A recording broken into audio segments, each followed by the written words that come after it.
Madhya Lila, Chapter 15. Jaya Jaya Sri Caitanya Jaya Nityananda. Jaya Jaya Sri Caitanya Jaya Nityananda. Jaya Dvaita Chandra Jaya Gora Bhakta Vrinda. Jaya Dvaita Chandra Jaya Gora Bhakta Vrinda. Jaya Jaya Sri Caitanya Jaya Nityananda. Jaya Jaya Sri Caitanya Jaya Nityananda. Jaya Dvaita Chandra Jaya Gora Bhakta Vrinda. Jaya Dvaita Chandra Jaya Gora Bhakta Vrinda. Jaya Jaya Sri Caitanya Jaya Nityananda. Jaya Jaya Sri Caitanya Jaya Nityananda.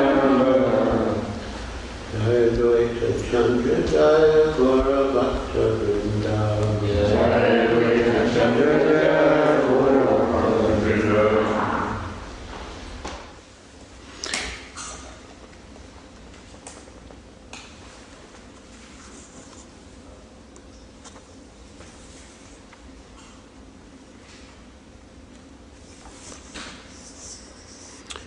Text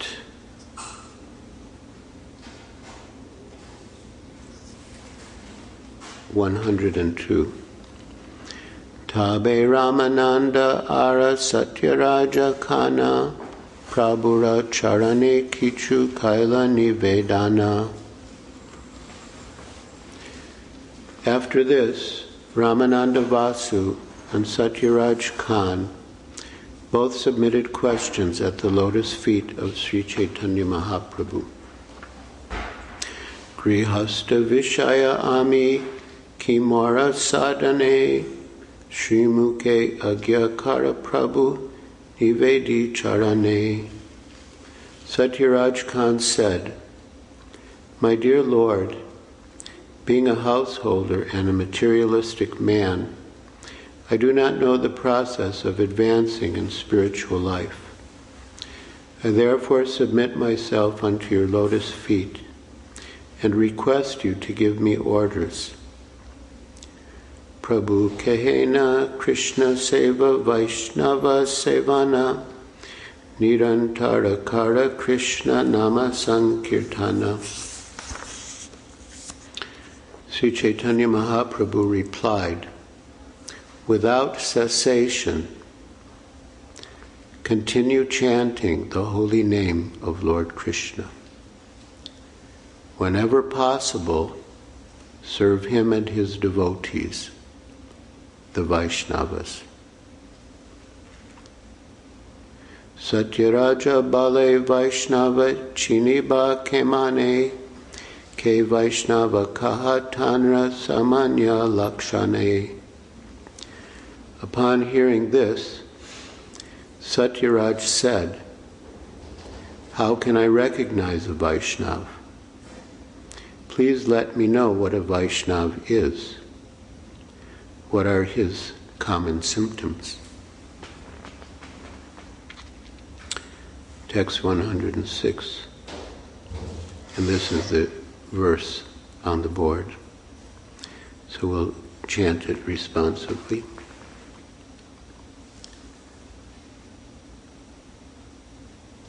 Prabhu kahe, Yanra, Mukhe, Shuni, Ekabara, Krishna Nama, Se Puja, Shrestha, Sabakar, Prabhu kahe Yanra Mukhe Suni Ekabara,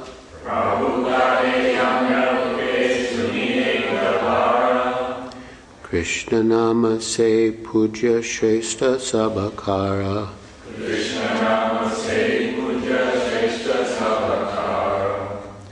Prabhu kahe Yanra Mukhe Suni Ekabara,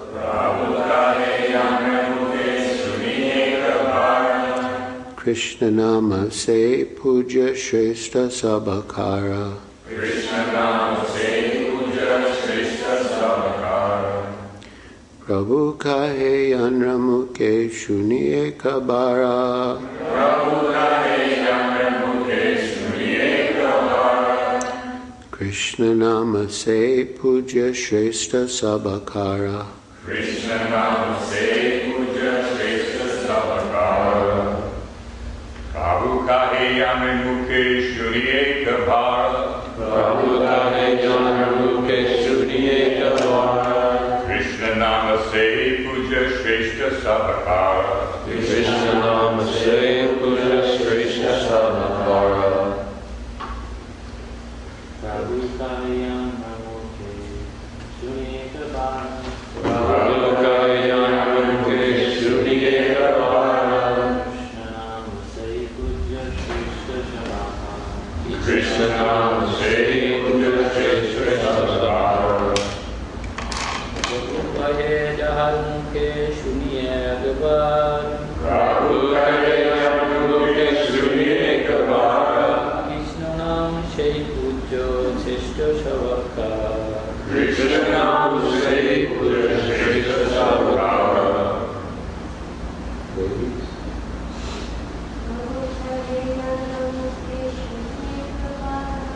Prabhu kahe yanramuke shuniye kabara.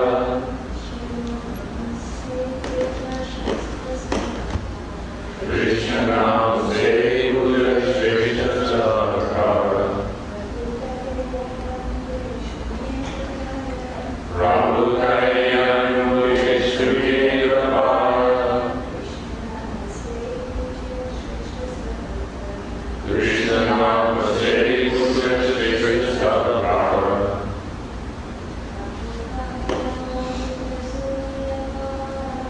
Prabhu kahe yanramuke shuniye kabara.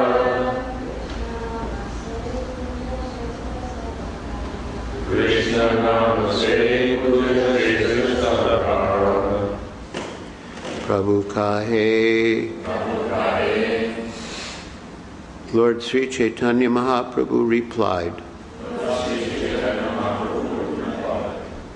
Yanramukhe, in whose mouth, Shuni, I hear, Ekabara, once, Krishna Nama, the holy name of Lord Krishna.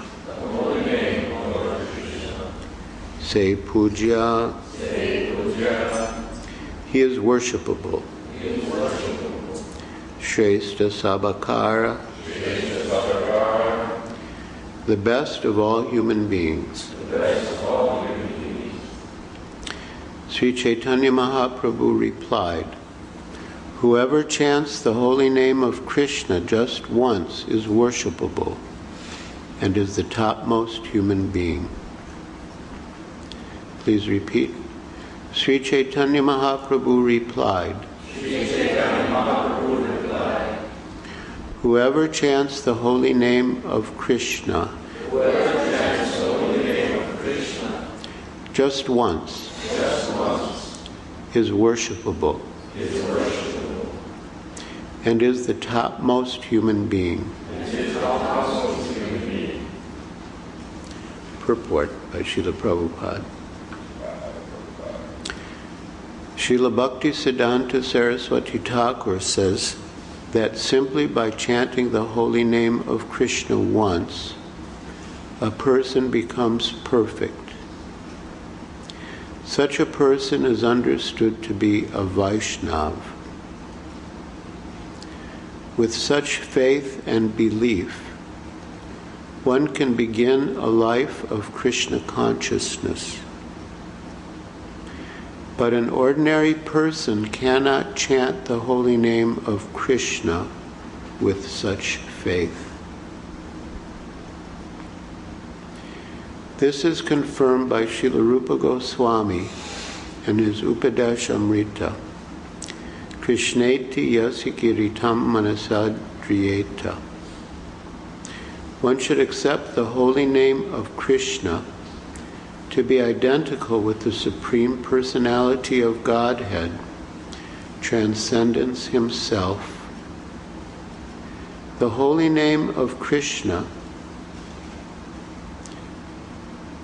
is the personification of sound perfectly transcendental and eternally liberated from material contamination. One should understand that the name of Krishna and Krishna are identical. Having such faith, one must continue to chant the holy name. When one is situated on the neophyte platform, one cannot understand the devotional ingredients of a pure, unalloyed devotee. However, when the novice engages in devotional service, especially in deity worship, and follows the order of a bona fide spiritual master, he becomes a pure devotee. Anyone can take advantage of hearing about Krishna consciousness from a pure devotee, and thus gradually become purified.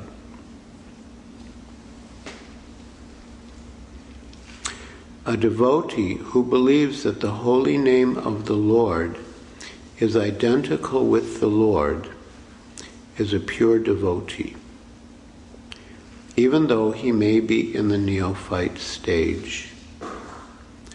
By his association, others may also become Vaishnavas. One is known as a materialistic devotee if he simply worships the deity of Hari with faith, but does not show proper respect to the devotees or to others. This is confirmed in Srimad Bhagavatam 11:2-47. Archayam eva haraye ya pujam shraddhaye hate natad bhakteshu chanyeshu sa bhakta prakrita smrita. Anyone who engages with faith in the worship of the deity of Hari, but does not show proper respect to the devotees and to others, is known as a materialistic devotee. However, by associating with the neophyte devotee who believes that the holy name of the Lord is identical with the Lord, one can become a devotee also. When Lord Chaitanya was teaching Sanatana Goswami, he said, Shraddhavanjanahaya bhakti adhikari uttama madhyam kanishta shraddha anusari yahara komala shraddha se kanishta jana krame krame tenho bhakta haibe uttama rati prema taratamye bhakta taratama. A person who has attained firm faith is a real candidate for advancing in Krishna consciousness. According to the faith, there are first class, second class, and neophyte devotees. One who has preliminary faith is called Kanishta, or a neophyte. The neophyte, however, can become an advanced devotee if he strictly follows the regulative principles set down by the spiritual master. The pure devotee whose faith advances becomes a Madhyam Adhikari and Uttama Adhikari. CC Madhya 264, 69, and 70. It is thus concluded that even a neophyte devotee is superior to the karmis and jnanis because he has full faith in chanting the holy name of the Lord. A karmi or a jnani, regardless of his greatness, has no faith in Lord Vishnu, his holy name, or his devotional service. He may be advanced religiously, but if he is not trained in devotional service, he has very little credit on the transcendental platform.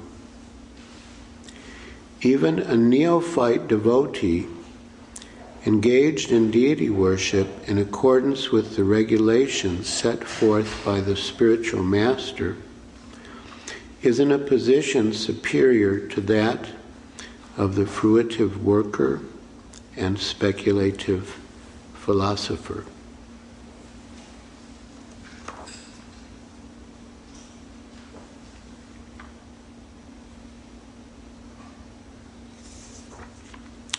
Translation again. Sri Caitanya Mahaprabhu replied, "Whoever chants the holy name of Krishna just once is worshipable and is the topmost human being."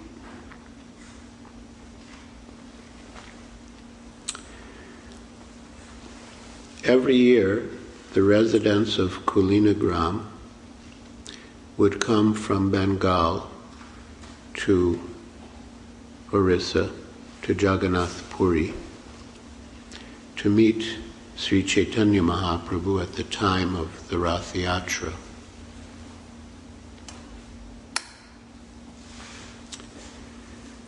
And every year they would ask the same question: what is their duty? Especially being householders, what is their duty? And every year, Lord Chaitanya would give the same answer, that they should chant the holy name without cessation and serve the devotees, the Vaishnavas. And every year, the residents of Kulinagram, headed by Satyaraja Khan, would ask, who is a Vaishnav? What are the characteristics of a Vaishnav? How do I recognize a Vaishnav? And for 3 years, Lord Chaitanya answered the same question, but in a somewhat different way. The first year, which is what we're reading about now, he replied that one who chants the holy name just once is worshipable and is the topmost human being. The next year, Lord Chaitanya replied that one who chants the holy name without cessation is a Vaishnav, and he is worshipable. And then the third year, Lord Chaitanya replied that he whose very presence inspires others to chant the holy name is a Vaishnava. Srila Prabhupada explains, and it's also clear from the verses and purports, that the first year Sri Caitanya Mahaprabhu described the Kanishta Vaishnav, the second year the Madhyam Vaishnav, and the third year the Uttama Vaishnav. Now today's purport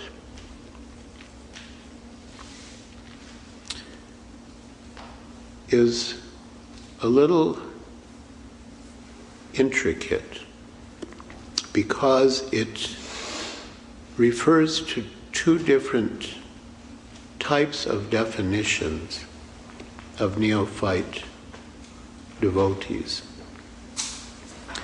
The first one comes from Srimad Bhagavatam, Canto 11, Chapter 2, Text 47. Acharyam eva haraye ya pujan shradayehate natad bhakte shuchanyeshu sadbhakta prakrita smrita. We find here the word shradayehate, one who worships the deity with faith. Shraddha, ado shraddha, the beginning of devotional service or uttama bhakti is shraddha. And Sri Caitanya Charitamrita explains that shraddha is the firm faith and conviction that just by engaging in devotional service, everything will be achieved. That the benefits that one can get from all other processes will be achieved just by engaging in devotional service. Here, Srila Prabhupada, quoting his spiritual master, Srila Bhaktisiddhanta Saraswati Thakur, talks about faith in the holy name. That one who has faith that the holy name and Krishna are identical is a pure devotee, even if he's in the neophyte stage.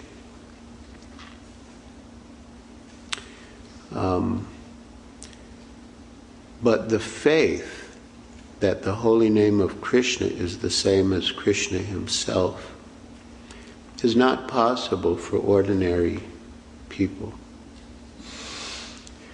If someone actually has faith that the holy name of Krishna and Krishna himself are the same, he's considered a pure devotee, and he will progress from the Kanishta stage to the Madhyam stage to the Uttama stage.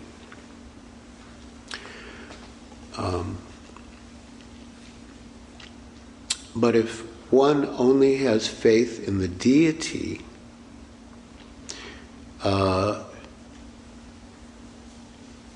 his faith may not be sufficient to bring him to the perfectional stage unless he associates with pure devotees.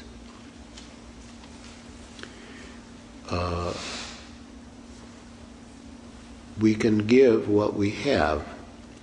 So if we have faith that the holy name of Krishna is identical to Krishna, we can give the same faith to others.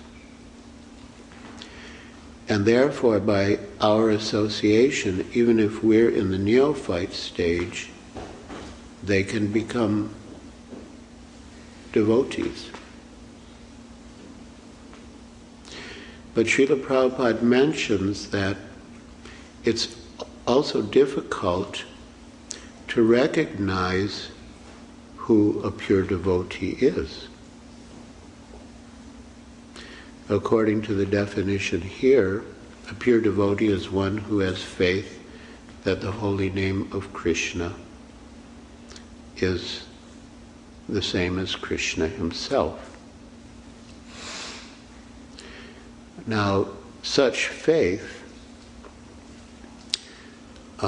would be manifested in the devotees always chanting the holy name, which was Lord Chaitanya's first instruction, nirantara, to chant the holy name without cessation. Because if we know that the holy name is Krishna, and we want to associate with Krishna, then we will always chant the holy name. If we know that the holy name is Krishna, and we want to serve Krishna, then we'll always chant the holy name, or engage in some other service to the holy name, nirantara, without cessation, without any interval. Without cessation, or without any interval, means that we don't engage in other activities besides service to the holy name. We don't take time out from devotional service to engage in fruitive activities or mental speculation or any other activity. But nirantara, we chant without cessation, or in a broader sense, we either chant personally or spread the chanting for others without cessation. That is the symptom of a pure devotee. Even though such a pure devotee may be in the neophyte stage. Now that doesn't sound very neophyte. That actually sounds quite advanced. So what is the meaning of neophyte stage here? Neophyte stage means that he's beginning. He has faith, but he's just beginning the process. But because he has faith, by chanting the holy names and associating with pure devotees, his faith will increase. And as his faith increases, he will advance to the higher stages of Madhyam and Uttama.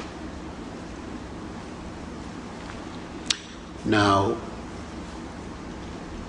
does this mean that anyone who just happens to say the name of Krishna once is worshipable and is the topmost human being?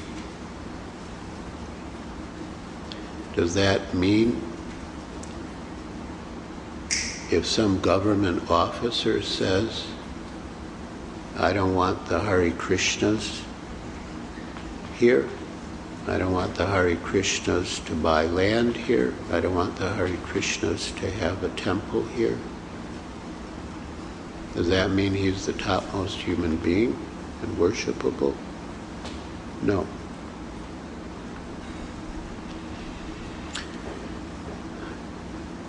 One must chant the holy name offenselessly or purely. If one chants the holy name even once, purely, the holy name itself, by its mercy and power, will gradually elevate the person to the perfect stage. Even if he only chants the holy name once, but purely, or at least offenselessly.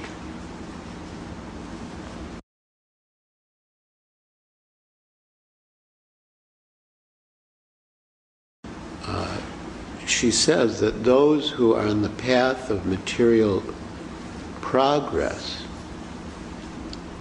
Janmaishwarya Shuta Shibir, wanting to elevate oneself in terms of high birth, opulence, education, and the enjoyment of family life. He cannot approach the Lord with feeling. Only those who are akinchana or niskinchana, without material possessions or without material attachments, can approach the Lord with real feeling. And in the purport, Srila Prabhupada mentions certain statements from the Shastra to the effect that if one chants the holy name of the Lord just once, he can be freed from the reactions to more sins than he can commit. If one chants the holy name just once. But Srila Prabhupada explains that there is a question of the quality of the chanting. He says there's no exaggeration in such statements, but there's a question of the quality. And if one is on the path of material progress, and one is proud of one's material position, if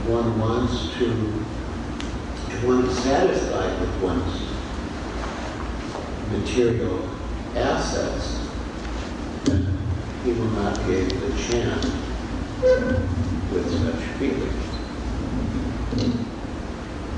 So this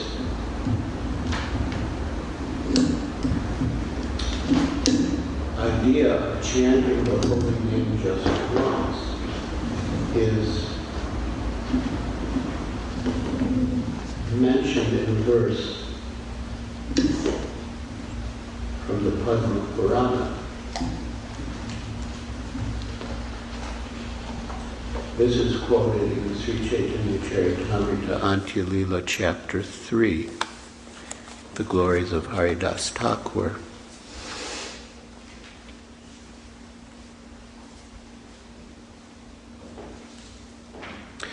Namaikam yasya vachi sparana patagatam shota mulam gatam va shudham vashuddha vanam vyahita rahitam taratyat yeva satyam tachchet deha dravina janata loba pashanda madhye nikshiptam syana phala janakam sigram evatra vitra.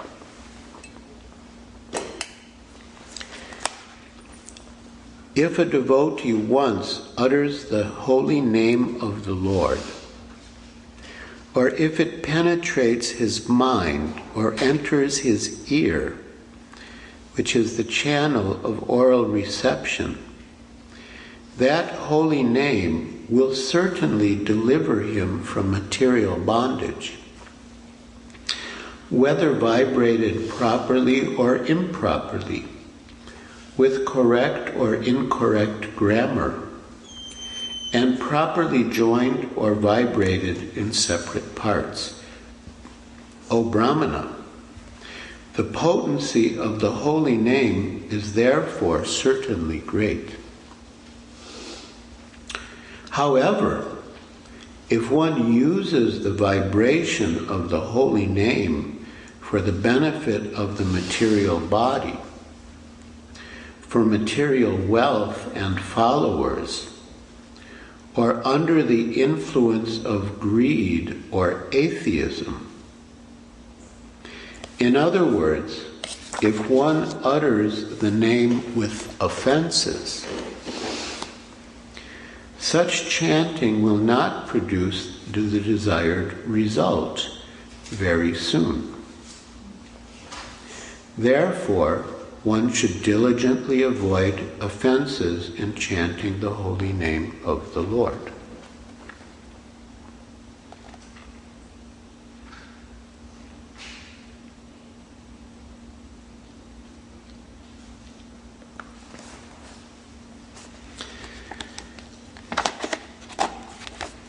Now there's one other verse in which Srila Prabhupada quotes Srila Bhaktisiddhanta Saraswati Thakur on the verse from the Padma Purana.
Yes, it's in the same section, text 59, the immediately preceding verse.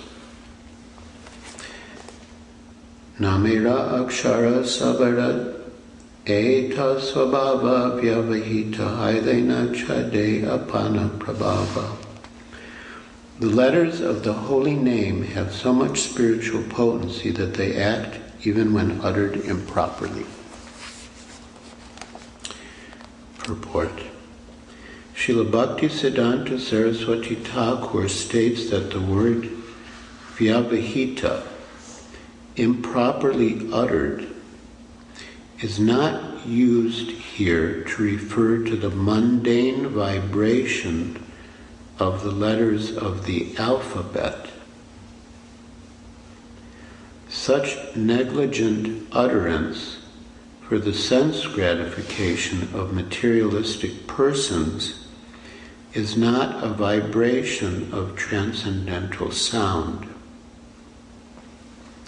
Utterance of the holy name, while one engages in sense gratification, is an impediment on the path toward achieving ecstatic love for Krishna.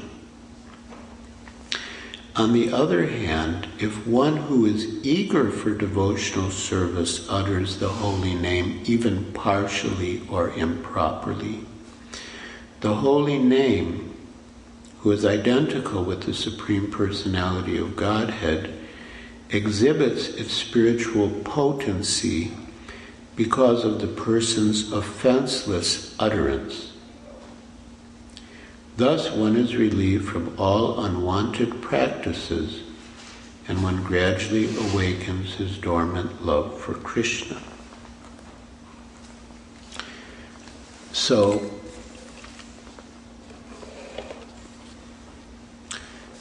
Srila Prabhupada's rendering of his spiritual master's words presents the point quite tactfully. Srila Bhaktisiddhanta Saraswati Thakur is famous for saying that if you chant the holy name without attention, it's no better than chanting the letters of the alphabet. But Srila Prabhupada doesn't say it in such direct terms, but he does say that the effects, the glorious effects of chanting the holy name just once, apply when one chants without offense,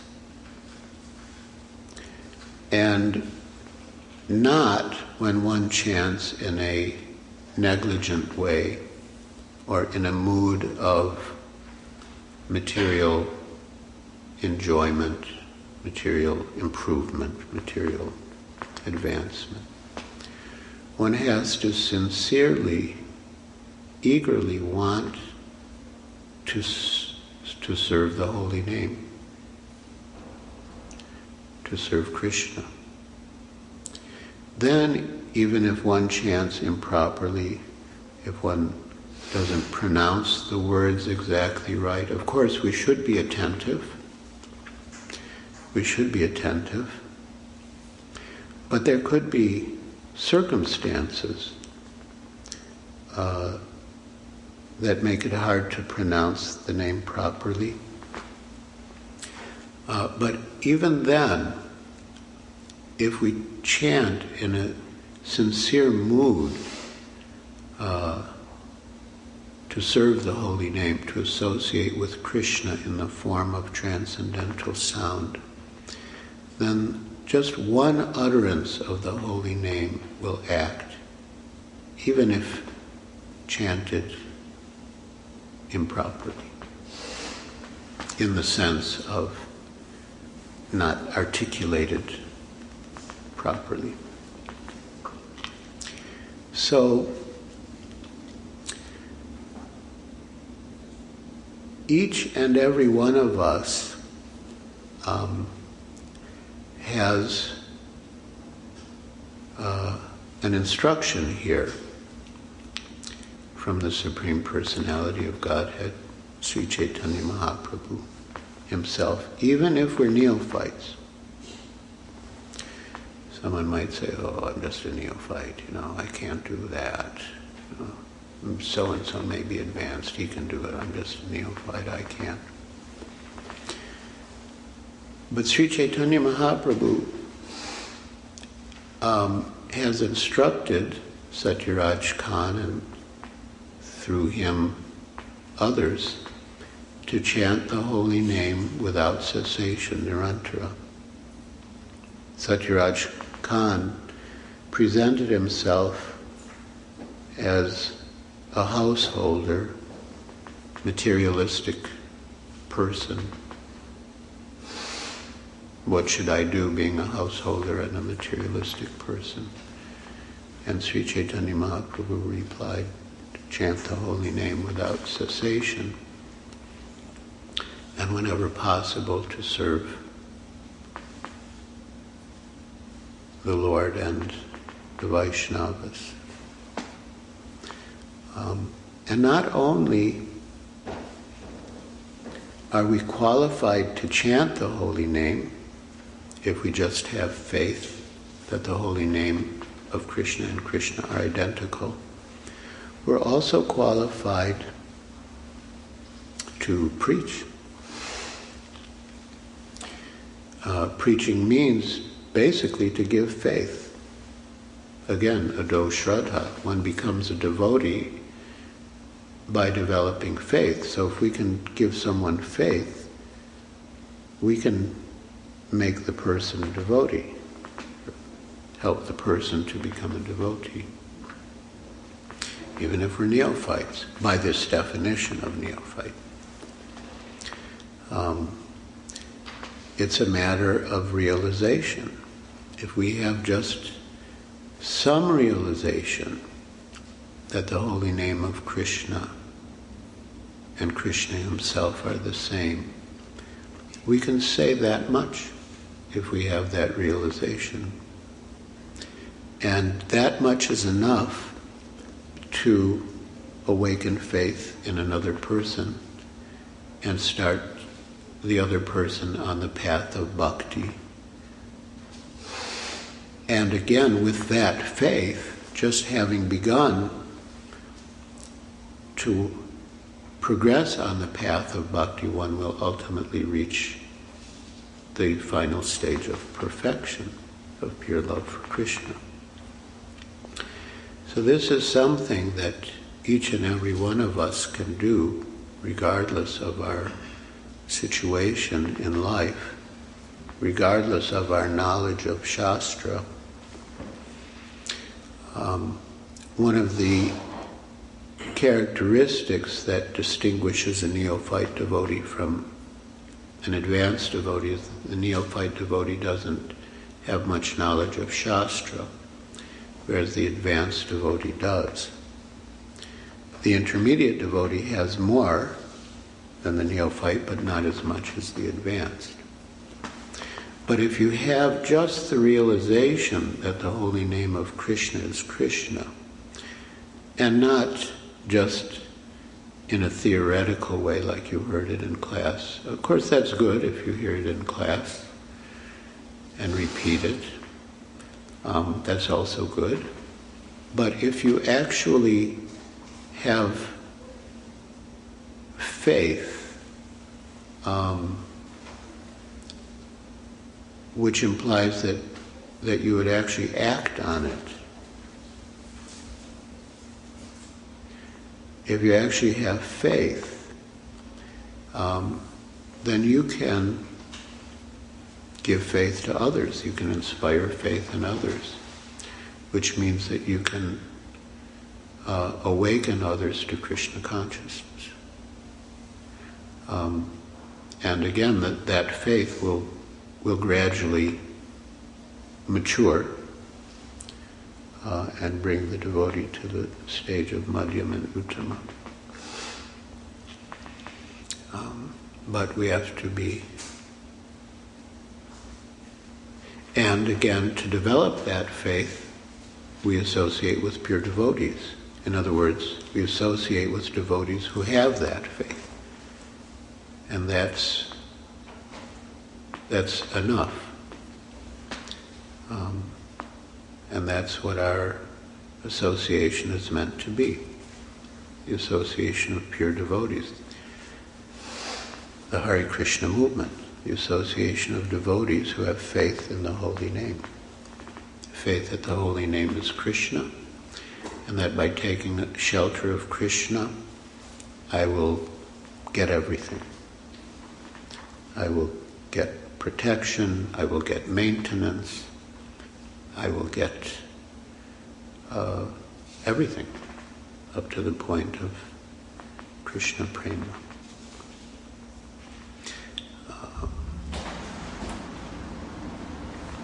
So just once, if someone chants just once the holy name of Krishna, he is worshipable, he is the topmost human being. That sense of just once appears in a statement by Lord Ramachandra. It's originally in the Ramayana, Valmiki Ramayana, but it is quoted in Sri Caitanya Charitamrita. Lord Ramachandra says that if someone just once takes shelter of me, I assure the person of complete perfection. And from then on, the person becomes fearless. So in the same way, if just once we take shelter of the holy name, we actually utter the holy name without offense, we develop a relationship with the holy name. And the holy name will never forget us. The holy name will never let us go. The holy name will continue to help us. But we should make the job easier for the holy name. We shouldn't make it difficult. His Holiness Indradyumna Swami told the story that once in his youth, he got a job as a lifeguard. And the teacher told him that when someone is drowning and you go to save the person, you have to go around behind the person, and then you grab the person, from under the chin, from around the neck, and you carry the person with you. Because if the person sees you, the person can get excited and start to splash in the water and drown. So you have to go around behind the person and grab the person from around the neck, and then carry the person to safety. So Maharaj said, in the same way, Krishna, the holy name, the spiritual master, the Vaishnavas, they're there to help us, to save us from drowning in the material ocean. But we shouldn't fight their efforts. That's the idea. We shouldn't fight their efforts and make it harder for them. And fighting their efforts really means maintaining material attachments. That is the 10th offense, to maintain material attachments even after understanding so many instructions on the matter. It's not an offense to have material attachments, because everyone has them. When we come to Krishna consciousness, when we take birth in the material world, we have material attachments. But we should not be attached to our attachments. We shouldn't hold on to them. We should let go of them and take shelter of the holy name and have faith in the holy name, that whatever we want from all the material things we're trying to hold on to, we can get it from the holy name, and much more, and in a much better way. That is faith. That is Shraddha. That if I just take shelter of the holy name will take care of me in all respects. The holy name will give me whatever I need and whatever I want. And in particular, as devotees, we want devotional service. We want pure devotional service. We want pure love for Krishna. We will get everything from the holy name. And with that faith, we can let go of our material attachments. It doesn't mean that the holy name is going to take away our wife, take away our children, take away our job, take away our house, take away whatever. But it means that we have faith that the holy name will do whatever is best for us.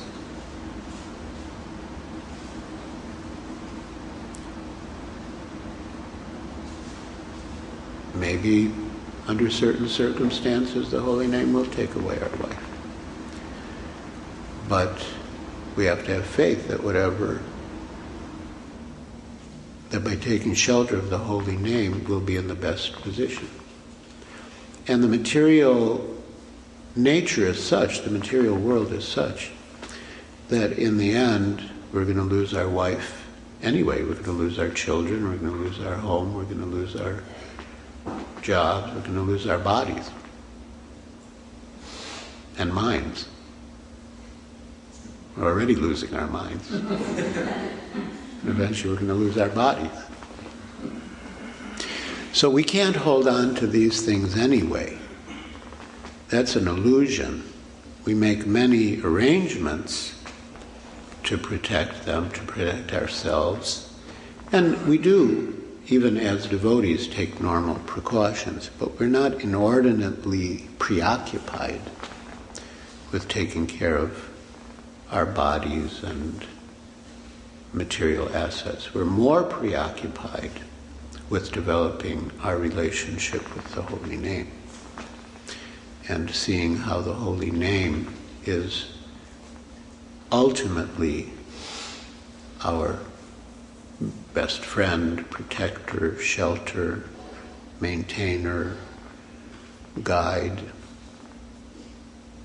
and everything we could want. In fact, the holy name is ultimately Krishna.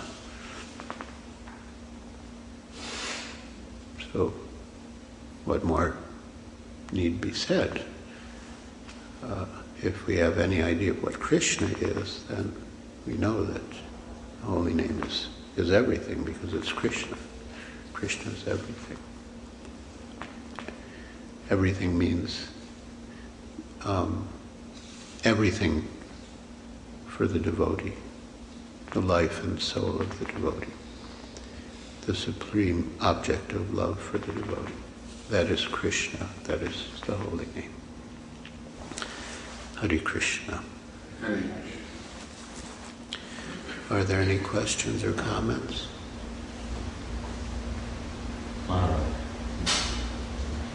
I just wondering, you were saying that we have to take full shelter of the holy name. So is there any difference between taking shelter of Krishna and taking shelter of the Lord?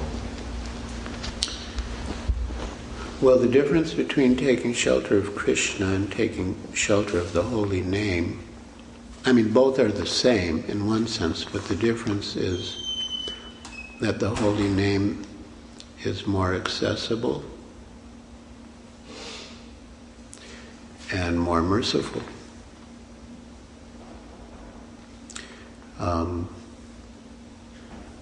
If we talk about Krishna, the original personality of Godhead, Ishvara Parama Krishna Satchidananda Vigraha, we are not at the stage where we're able to see Satchidananda Vigraha. Of course, we have the Archa Vigraha. But again, with the Archa Vigraha, you need to be where the Archa Vigraha is. And you have to take bath, you have to wear clean clothes, you require certain paraphernalia for the worship. But in the case of the holy name, you don't need anything. Just your tongue and your ears. Even if those fail, you can chant in your mind. So it's the same, but the holy name is more accessible to us and more merciful. Chaitanya Chandra Prabhu. In the Chaitanya Charitamrita, there's a Srila Bhakti Prabhupada quote, Srila Bhakti saying that sometimes persons are so materialistic that they should take shelter of the Panchatattva Mahamantra, the Panchatattva mantra, rather than chanting Hare Krishna, knowing they become purified from chanting the Panchatattva mantra and chanting Hare Krishna. Can you comment on that? Yes, that's true. That in the chanting of the holy names of Gaur Nitai or the Panchatattva, offenses are not considered. So we chant the Panchatattva mantra first to become in the proper state of mind, like in an ecstatic mood, to chant the holy names of the Hare Krishna Mahamantra. And that's why in Kirtan we always begin by chanting the Panchatattva mantra. And that's a good point. That's a good point. First we take shelter of Nityananda Prabhu, then Chaitanya Mahaprabhu, and then Radha and Krishna. Correct? Yes, that is true. Nityananda. No, I had the same question except with a slight nuance to it. And that was that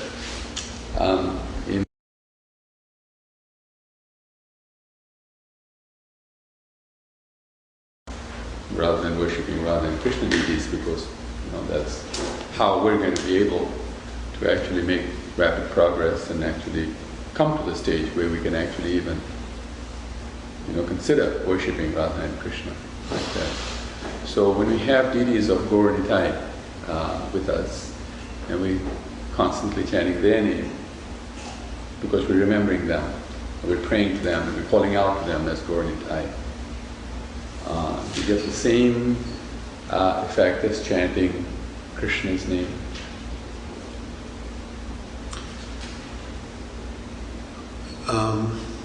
Yes, by chanting the holy names of Gaur Nitai, you get the same result as chanting Hare Krishna.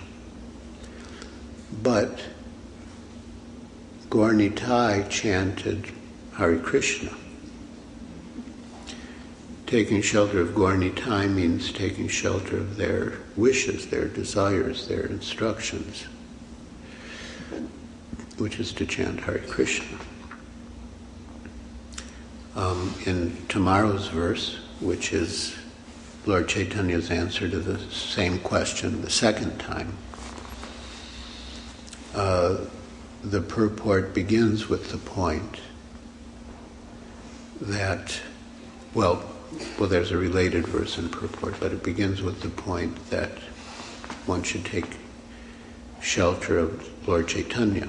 To properly chant the holy name, one should take shelter of Lord Chaitanya. And in the purport, Srila Prabhupada specifically mentions the verse Chinadapi Sunichena.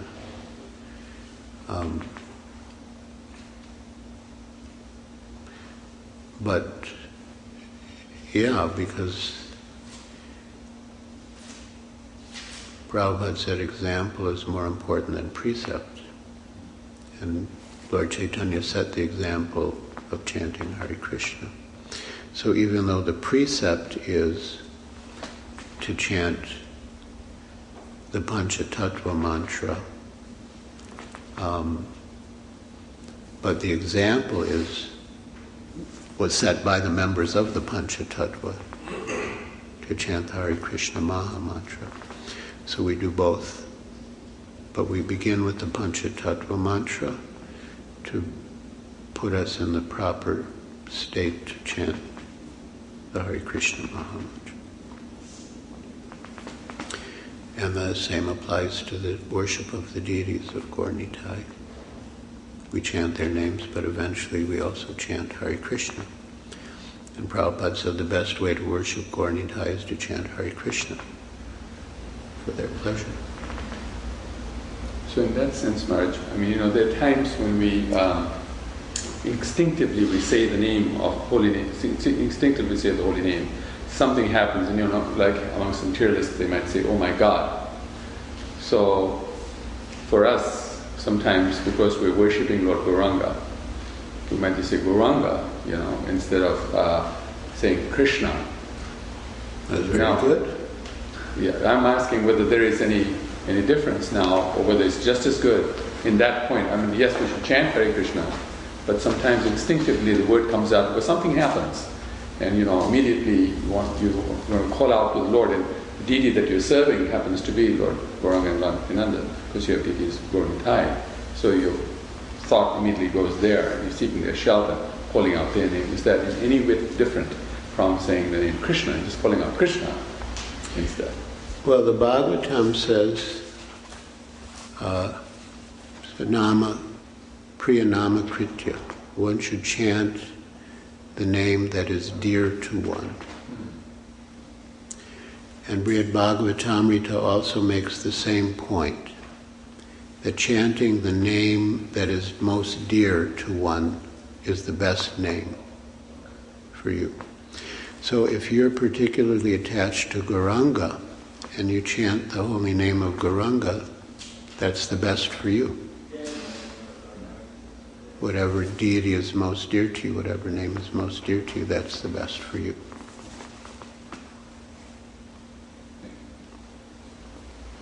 Yes? Yes, Maharaj. I gave him his class that we... what is your name, by the way? Vidagna. Vidagna. Okay.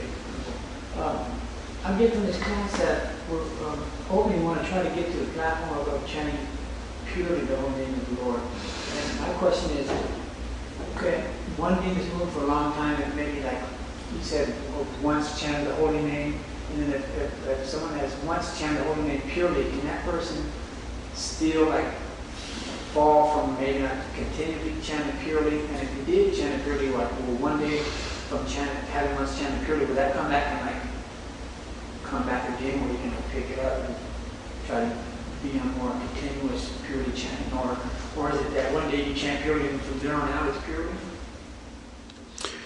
Well, what the purport says is that if one has faith that just by chanting the holy name once, one will achieve all perfection,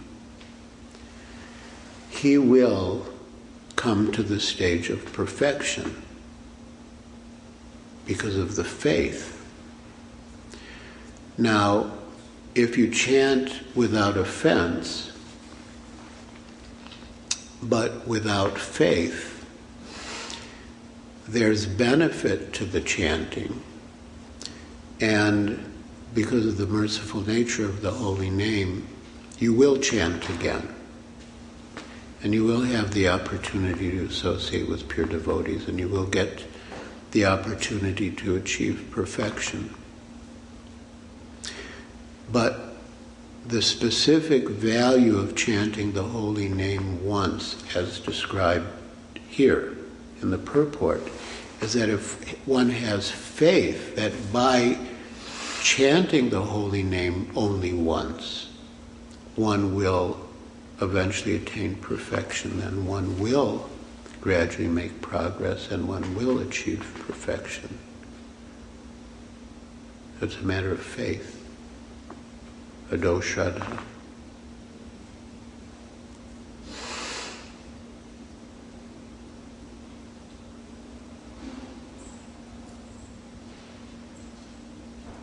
Srila Prabhupada said that if you just turn one screw in the temple, if you come to the temple and do service, you just turn one screw in the temple, Krishna will never forget it. He'll never let you go. So if you chant the holy name once, Krishna will not forget it and he won't let you go.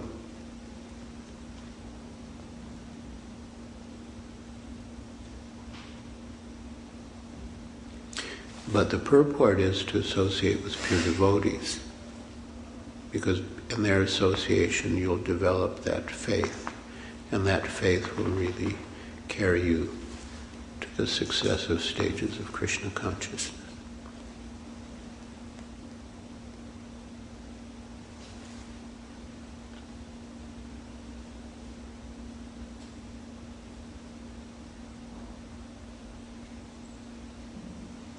And if one chants without cessation and associates with pure devotees, then he won't fall down.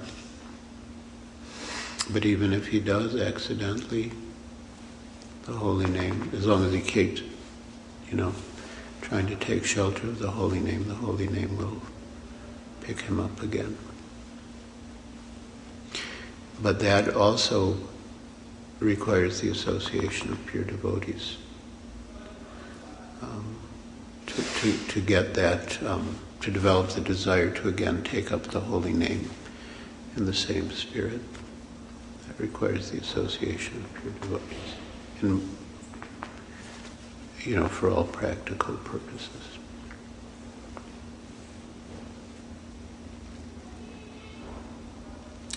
And again, to avoid committing offenses, one should avoid the association of non-devotees.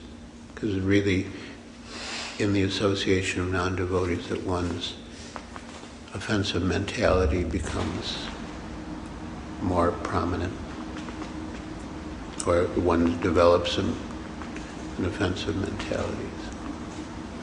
The two go together, associating with pure devotees and avoiding intimate association with non-devotees.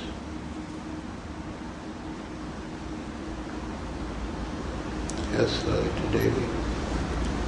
At my stage, I chant without the fences and without the faith that chanting once will protect me getting just the basic commitment and the hope that someday I'll be able to chant properly.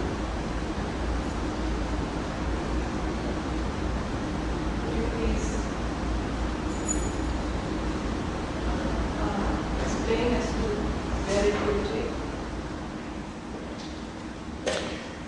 You're saying that you chant your 16 rounds out of duty, but you don't really have faith that the holy name of Krishna is Krishna. In practical terms. Theoretically, yes, but not in practical terms. Well, again, if you continue to chant and associate with pure devotees, eventually, and you're not holding on to material attachments and you're not associating with non-devotees, and eventually you'll be elevated.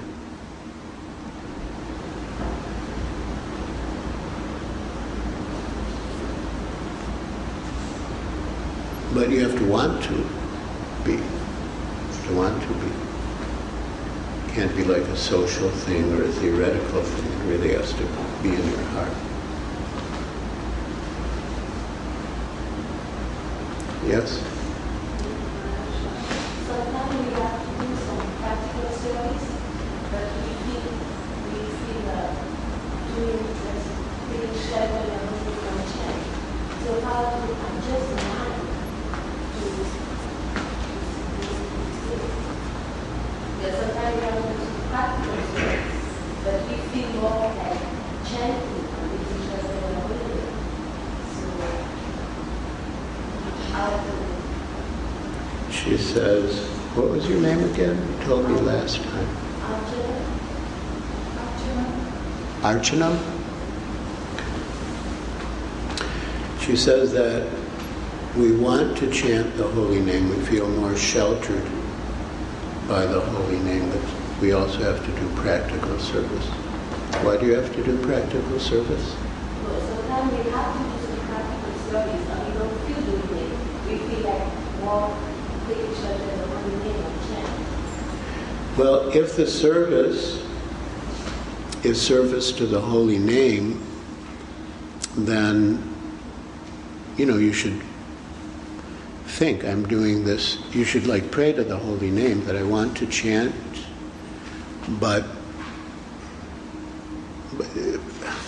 I still don't get the idea why you have to do practical service. Who's telling you have to do practical service?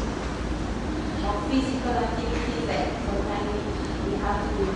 Sometimes we even ask us to do some physical activities and we say, I just want to chant now, I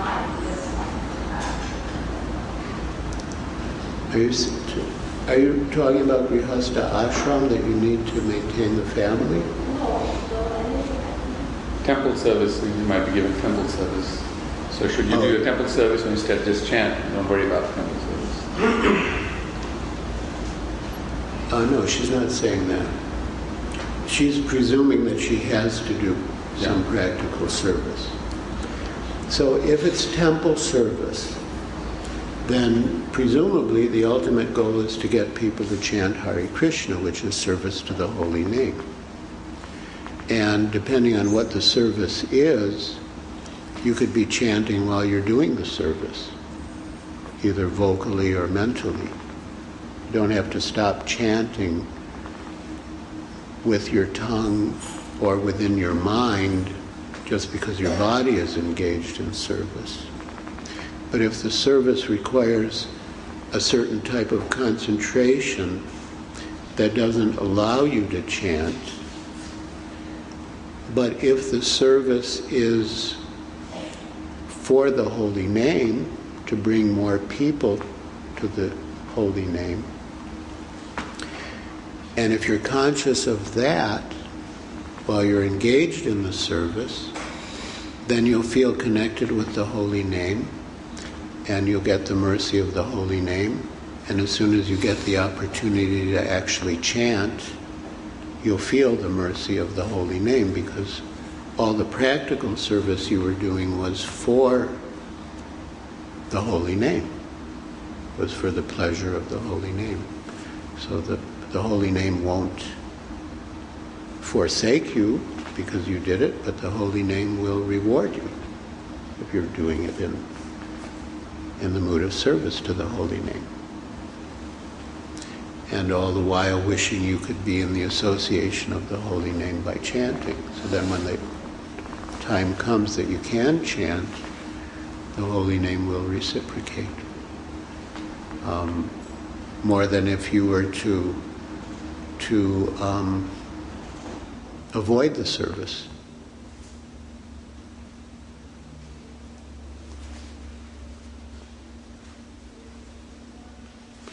Like once,